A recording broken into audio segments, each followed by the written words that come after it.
మీ ఎలాంటి వ్యాపార ప్రకటనలకైనా వెంటనే మా ఛానల్ సంప్రదించండి. ఓం నమ శివాయ నమ.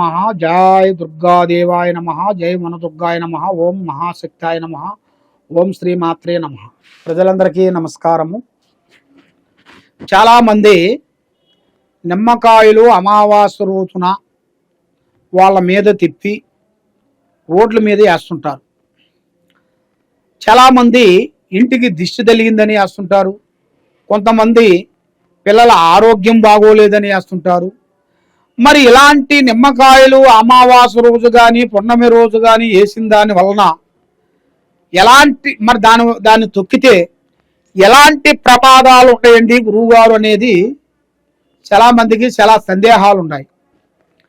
కాబట్టి అమావాస్య రోజు నిమ్మ పండుని తల మీద నుంచి కానీ ఇంటి మీద నుంచి కానీ దిగదూర్చి తీసేసారనుకోండి, వాళ్ళ మీద నుంచి ఒక నెగటివ్ అనేది పోతుంది.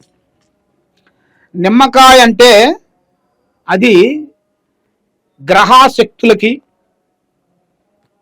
దెయ్యాలకి, భూతాలకి, శక్తులకి దానికి ఒక ఆహారమైనది.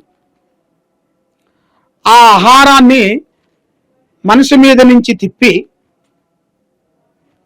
మనం రోడ్డు మీద వేస్తుంటారు. ఆ రోడ్డు మీద వేసిన దానివల్ల ఏమవుతుందంటే కొంతమంది తెలియక టక్కన తొక్కి వాళ్ళు ఇంట్లో కాళ్ళు శుద్ధి కడుక్కోకుండా ఇంట్లోకి వెళ్ళిపోతుంటారు. దానివల్ల వాళ్ళకి లేనిపోయిన సమస్యలు కొన్ని వస్తుంటాయి. అది మనకి ఇప్పటి నుంచి ఉన్నది కాదు, మన పురాణంలో కూడా అది ఫస్ట్ నుంచి ఆది పునాది నుంచి నడుస్తూనే ఉంది.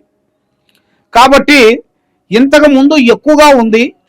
ఇప్పుడు కొంచెం మనం దాన్ని ఎక్కువగా కొంతమంది నమ్మకోకుండా దాన్ని యథావిధిగా తీసేసిన వాళ్ళు కూడా చాలామంది ఉన్నారు. కాబట్టి దానికి ఒక నమ్మకం అనేది ఉండాలి. నమ్మకం లేదు ఏది కాదు ప్రపంచంలో. తొక్కితే రాయి, మొక్కితే దేవుడు. నమ్మకంతో ఏదైనా అవుతుంది కానీ నమ్మకం లేని ఏది కాదు. కాబట్టి అలాంటి దుష్ట శక్తులు అనేది ఎంటాడుతూనే ఉంటాయి.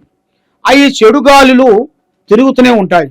ఆ చెడు గాలుల వల్ల, ఆ చెడు శక్తుల వల్ల మనిషి మీద నుంచి తిప్పి కొన్ని నల్ల కోడి కానీ, నల్ల కోడితో కొబ్బరికాయ, నిమ్మకాయ, 3 రకాల అన్నం ఒక ఇస్త్రాకులో వేసి దాంట్లో కోడిగుడ్డు వేసి ఆ కోడిగుడ్డుకి కాటికతో ఒక అక్షరం రాస్తారు. ఆ అక్షరం రాసేసి పసుపు కుంకుమ వేసి దాంట్లో దీపారాజన పెట్టి దిష్టి తీస్తారు.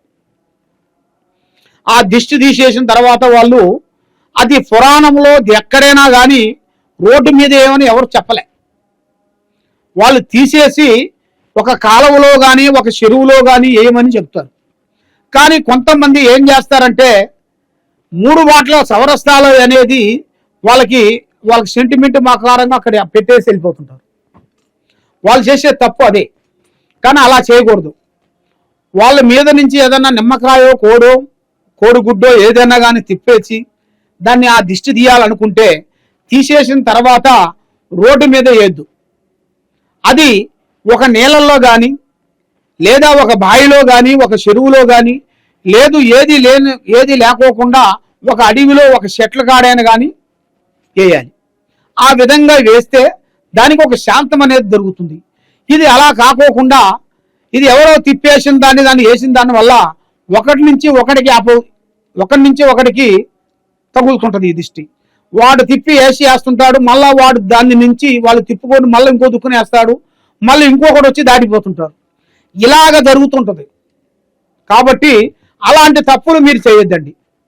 మీరు ఏది చేయాలనుకున్నా కూడా ఒకవేళ దిష్టి అనేది మీ ఇంటి మీద కానీ, ఆఫీసు మీద కానీ, మీ ఇంటి మీద కానీ, లేదా మీ బండ్ల మీద నుంచి కానీ దిష్టి కానీ ఏదైనా నిమ్మకాయ తిప్పినట్టుకైతే అది ఎదుటివాడికి తగేట్టుగా చేయొద్దండి. మనం చేసే పని ఎదుటివాడిని ఇబ్బంది కలిగించే మార్గాలు మీరు చేయొద్దు. దాని వరకు మీరు గుర్తించుకొని మీరు చేసినట్టుకైతే మీకు బాగుంటుంది, ఎదుటి మనుషులకి బాగుంటుంది. మీరు బాగుండాలంటే ఎదుటి మనుషులు బాగుంటేనే మీరు బాగుంటారు. ఎదుటి మనుషులు ఉండకుండా మీరు బాగుండరు. అందరూ బాగా ఉండాలని మనం కోరుకోవాలి.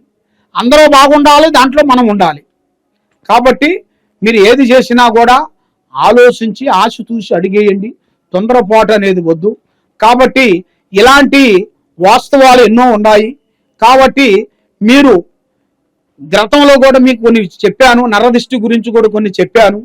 మరి ఇప్పుడు కూడా మీకు ఆ నరదిష్టి ప్రయోగాలు కూడా మీరు శాంతం చేసుకోవాలంటే మీరు మా వీడియోని మీరు ఫాలో కావాలి. ఫాలో అయినా కొద్ది మీ గురించి మేము అన్ని చూసి చెబుతుంటాము. కాబట్టి ఇలాంటి వీడియోలని కొంతమంది వేరే వాళ్ళ నెంబర్ పెట్టుకొని కొంత ఫేక్గా వాళ్ళు మా నెంబర్ తీసేసి వాళ్ళ నెంబర్ పెట్టుకొని కొంతమంది చేస్తుంటారు. కాబట్టి మీరు చేయాల్సింది మమ్మల్ని డైరెక్ట్ కలవటం కానీ లేదా వీడియో కాల్ చేయటం కానీ మాకు ఫోన్ చేయటం కానీ మీరు చేసినట్టుగైతే మీకు ఎలాంటి సమస్య ఉన్నా కూడా మేము మీ మీద ఎలాంటి దిష్టి, ఎలాంటి శాతపడి, ఎలాంటి సెల్లంగి, ఎలాంటి బాలావతి, ఎలాంటి శికాకులు, ఎలాంటి ఇబ్బందులు ఉన్నాయో చూసి చక్ర వనితం వేసి చూసి చెప్పగలుగుతాం. ఈ కింద ఉండాల్సిన నెంబర్కి సంప్రదించండి. సర్వో జనా సుఖినో భవంతు. ఓం నమః శివాయ నమః.